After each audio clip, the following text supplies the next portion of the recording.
this from my laptop, and I typically do this from my phone, but it was not letting me for some reason. So I feel like where I'm looking is kind of off, but just bear with me. So as always, it is so good to see you guys, and I hope you're having a fabulous Friday. The beginning of the week on Monday, I asked you guys if I told you to not think about a purple unicorn, what would you think about? Right? And you guys were like,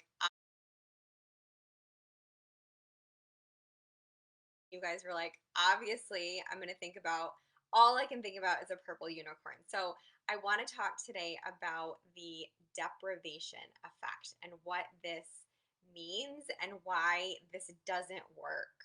And there's nothing wrong with you, right? I think we are so hard on ourselves where, oh, well, like there's something wrong with me because I keep failing all these diets, but it's actually the program and the diet that's set up to cause you to fail. So, anytime that we're deprived of something, the need for it is greater. Begin to like long for it, and it's all we can think about. So, think about like when you've been camping all week, right? And it's like all you can think about is taking a wonderful hot shower when you get home from your trip.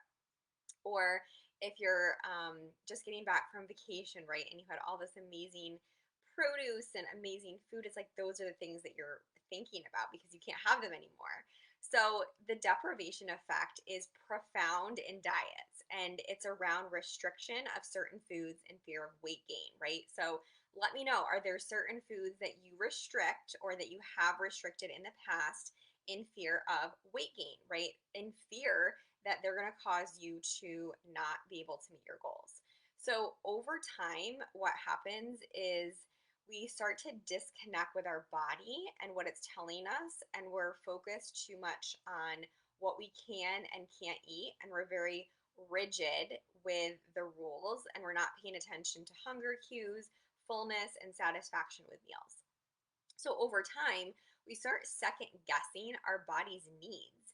And this can lead to a lot of confusion and a lot of distrust within our own body, right? So after a while, these physical sensations of satisfaction, of hunger, start to go dormant, meaning we don't really recognize them or we don't feel them as much because you become further disconnected from your own body and your needs and the cues that it's giving you because we're only following rules and what we should or shouldn't be doing and not actually paying attention to what our needs are.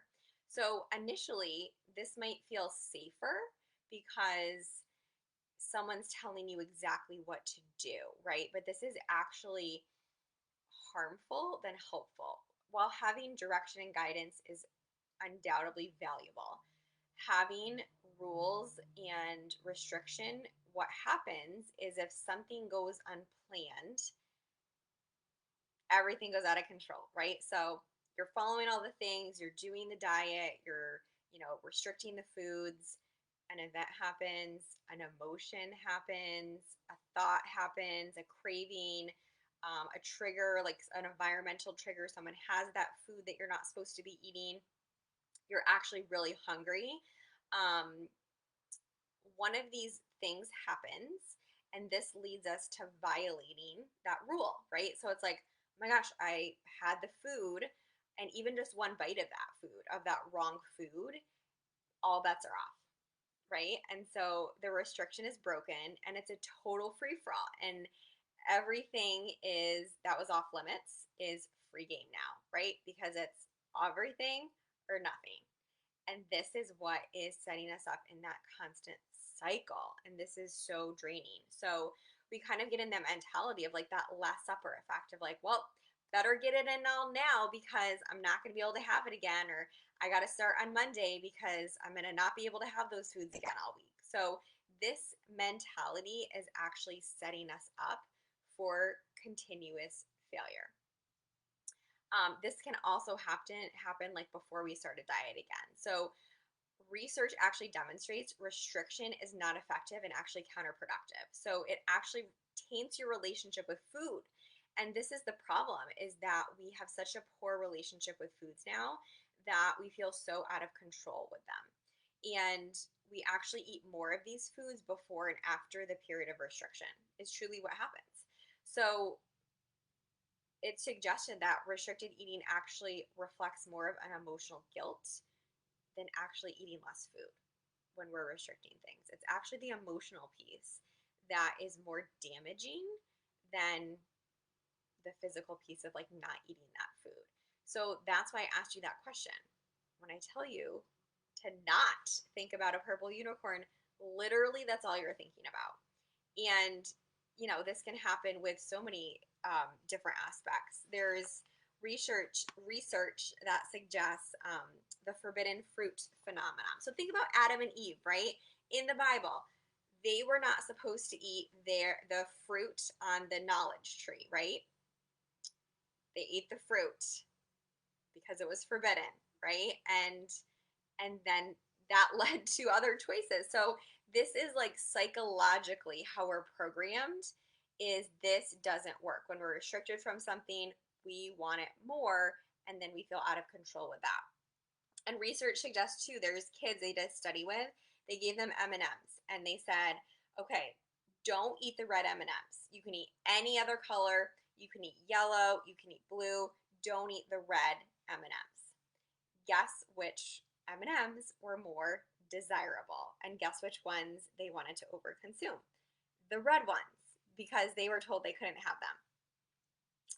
Another study found that kids, when they were told not allowed to eat fruit and sweets, both of those things, that it actually increased consumption of both of those foods.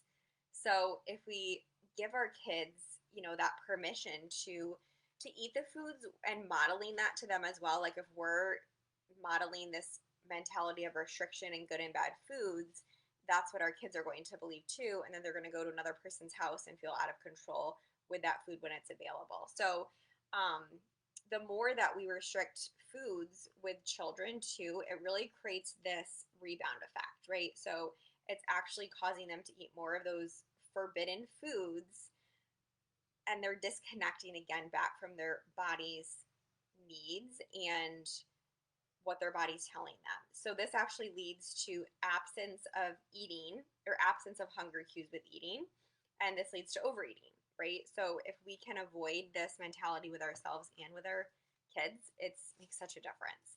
So what do we do about this, right? We have to give ourselves permission. And this is like literally one of the biggest things I'm doing with my clients, is giving them permission to eat these foods. And it's like such a game changer, right? They're like, I think I just needed someone to tell me that.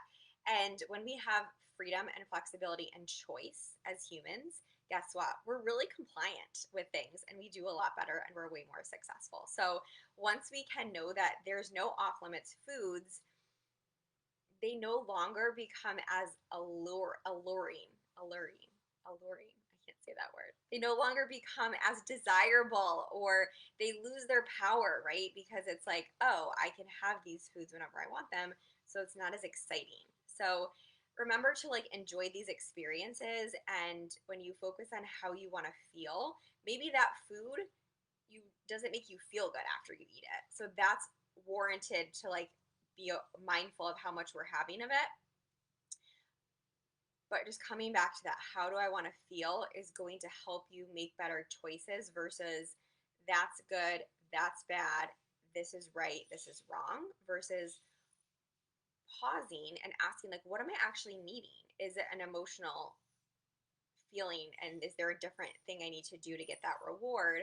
If it's true hunger, what's going to make me feel better than maybe the easy option? So let me know if this is helpful for you guys. This is like paramount in what we are working on together, because it's so important, and diets are teaching you this for our whole life. So it's not your fault, that you feel this way or that you don't understand how to eat for your body. I hear this so often, Jenny, I don't even know what it means to eat normally or naturally. Like, I'm just so confused and overwhelmed.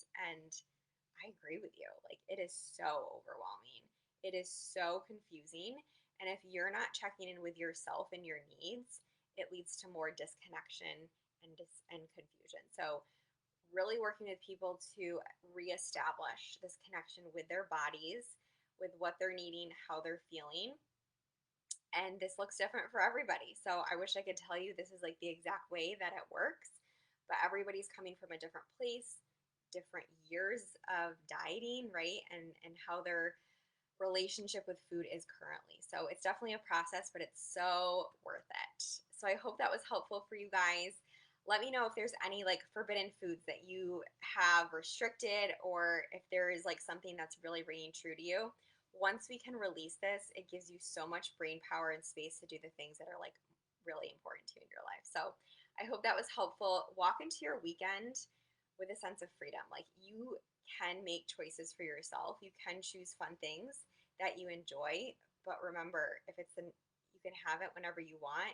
We don't have to overdo it, right? So I hope that was helpful. I hope you have a great weekend, and I'll catch you on the flip side.